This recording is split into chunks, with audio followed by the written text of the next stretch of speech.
And there they are. Breaking news this morning from Time as it revealed Person of the Year for 2018. And in fact, it's a group of people, not just one person.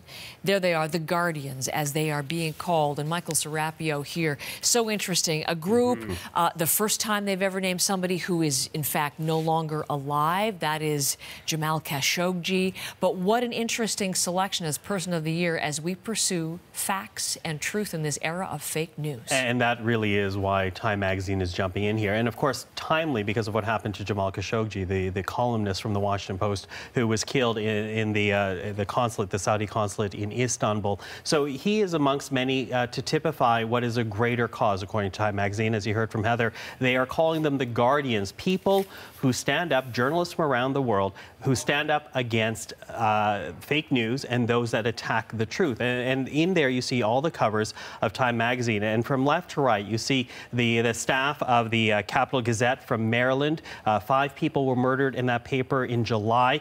Jamal Khashoggi, as we talked about, the second cover, Maria Reza from the Philippines. And to the right of the screen, the wives of 2 Reuters journalists who are right now detained in Myanmar for reporting on the Rohingya crisis. Now, when we talk about Jamal Khashoggi, he really does, for so many people, embody the plight of journalists. But it's not just what he faces. According to the Committee to Protect Journalists, there's some 262 journalists around the world right now being detained for doing their job. Time magazine also saying that it is important to bring out these stories in an era, for example, where we have Rodrigo Duterte in the Philippines, the president there, decrying people who report on the truth. In fact, that is why they chose Maria Reza as one of the people to represent the Guardians, as well as Donald Trump in the United States calling out fake news. And that is why Time magazine is doing this. And also to note the fact that the attack that happened in July in the Gazette, in the Capital Gazette in Annapolis, Maryland, that does show